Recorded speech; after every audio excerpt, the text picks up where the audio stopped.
So let's start off with Cal Raleigh. Let's find the beaming light of positivity. I gave Cal Raleigh an A-plus grade for this 2024 season. And on top of that, if it wasn't the case already, this 2024 season cemented Cal Raleigh as the best catcher in Mariners history. I think it's pretty clear now. It may have cemented him as the best catcher in all of baseball this year. It's not a foregone conclusion. There's a real argument for it.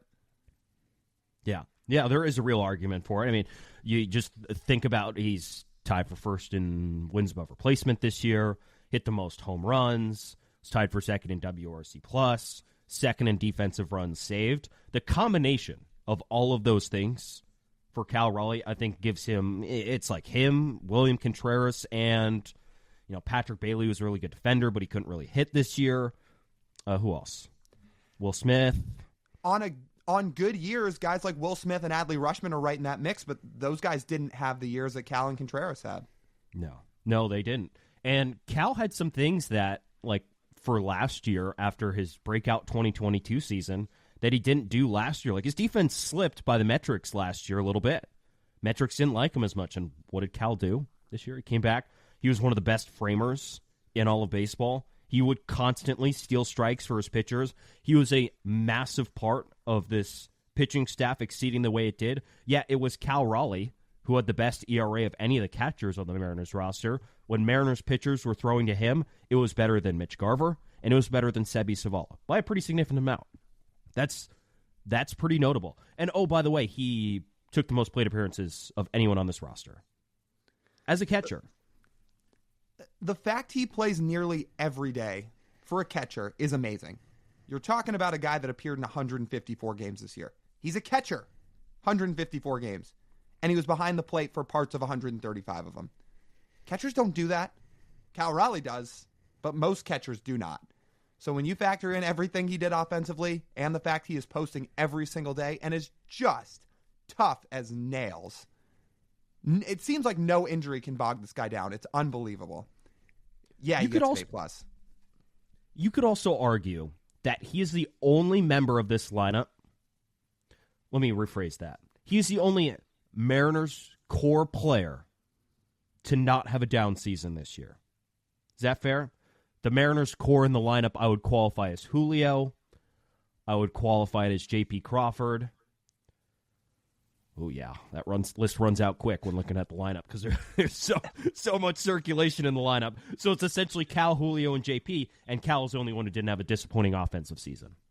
Do you throw Randy into that now and what Randy did with the Mariners? Let him make it a year on the roster without getting traded for a salary dump, and I'll say yes. Okay. That's fair.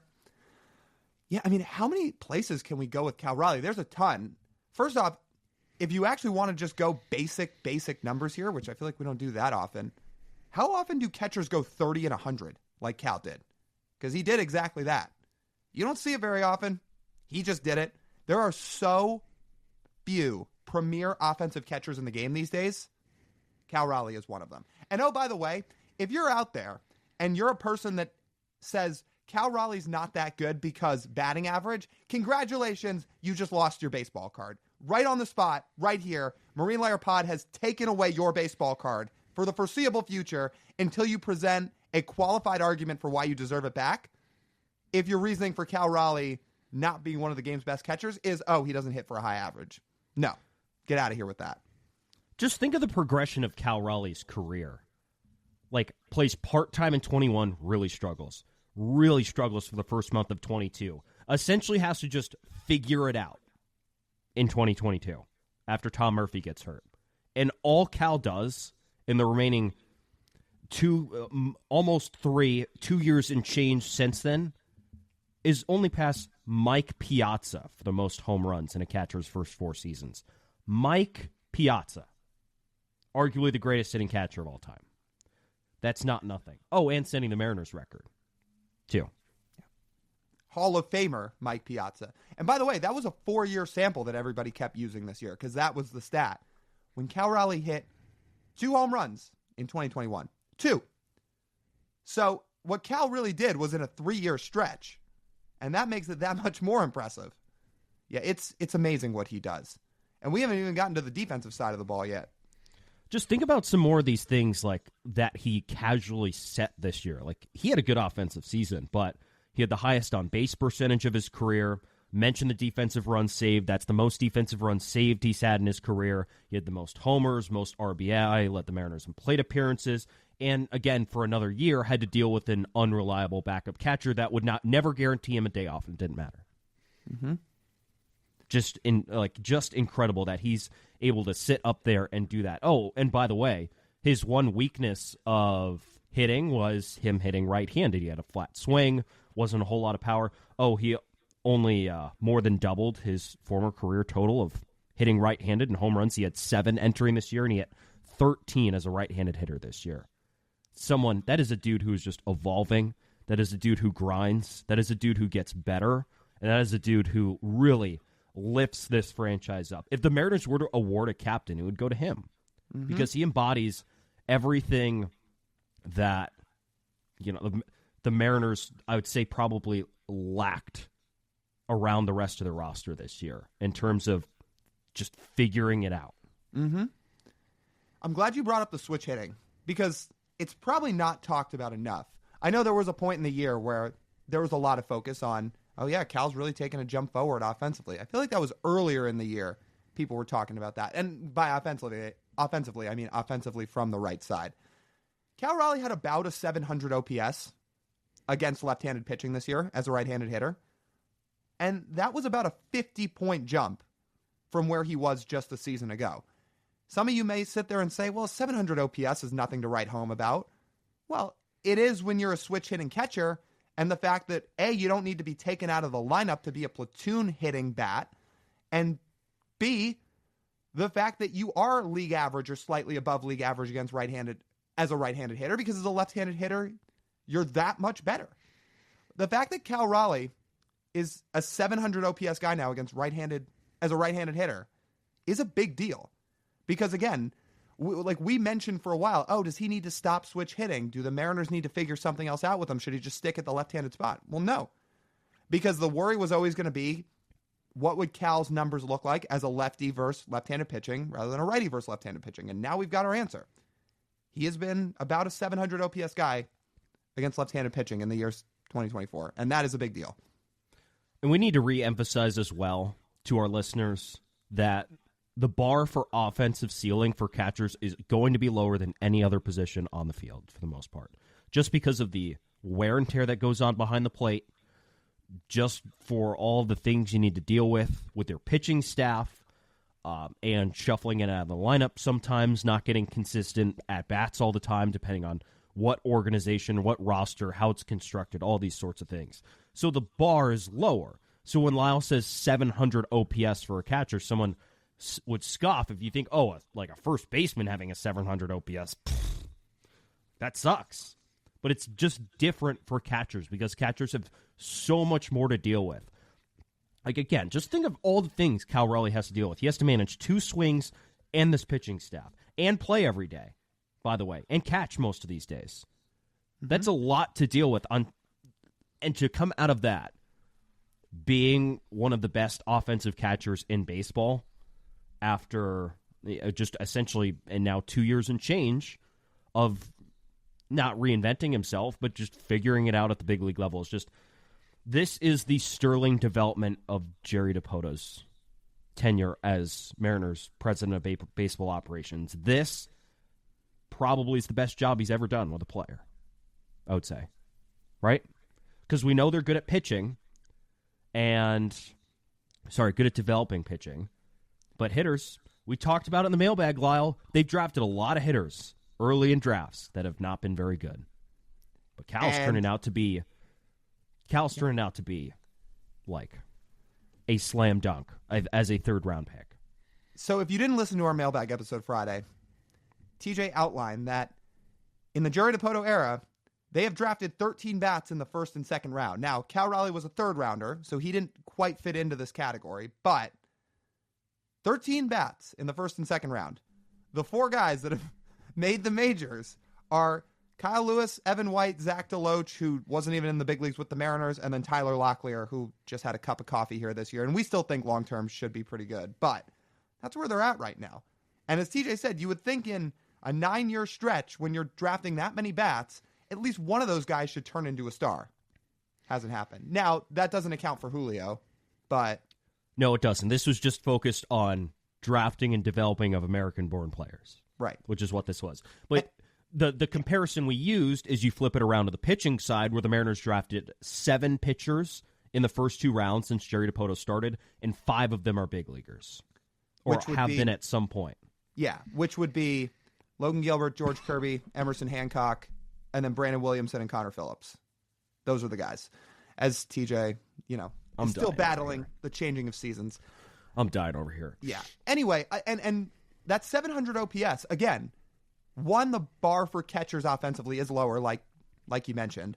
And 2, that 700 OPS is only from the right side as a hitter. From the left side as a hitter, Cal was about a 770 OPS guy. And all as a whole, you're talking about 34 bombs and a 117 WRC plus to go along with a 5.5 win season. Along with the things that can't even be qualified, like how great he was at managing this pitching staff. For as good as this rotation is, we've talked about it a bunch. They're probably not this good without Cal Raleigh there, without him behind the plate, without him having such a feel on each guy in this rotation, along with all those leadership qualities. Remember that story that came out a couple months ago about Cal and Brian Wu and the conversation that they had to have in the middle of the year of Cal saying, look, and it wasn't like, for people that didn't read this story, it wasn't saying Brian Wu was lazy or anything like that. It was just Cal, an established big leaguer, being very real with Brian Wu, who had not thrown a ton of innings in the big leagues, and said, hey, when you are a big leaguer, there are certain things you have to get used to changing and have to be willing to change to stick in this league and to be successful in this league and to be dominant in this league. And Wu from that point on said, okay, I hear you. And it wasn't just, I hear you, like I listened to what you said. It's, I hear you and I am going to take action, because from that moment on is when Brian Wu's season really changed. He had no more injuries the rest of the year. And that next start after was the 7 shutout against the Phillies, where he just rolled from there. You wonder how Brian Wu's season would have been if Cal wasn't a Seattle Mariner. And what the message would have been from somebody else if it would have landed as effectively. And it's not just someone as young as Brian Wu. You think of Logan Gilbert. Like, Logan Gilbert's like, yeah, Cal essentially just like calls the game for me. I don't have to worry about anything. I don't shake him off. I don't do anything. If I shake him off, he's going to get really, really pissed at me, because he's like, I know this. I study my ass off to get ready for this lineup. Like, I know what we're doing here. Don't second guess me. And it has been remarkably effective. I really hope they pay him. I know there will be the worry that when Cal hits free agency, he's going to be 30. Yeah, he should be 30 when he's a free agent. And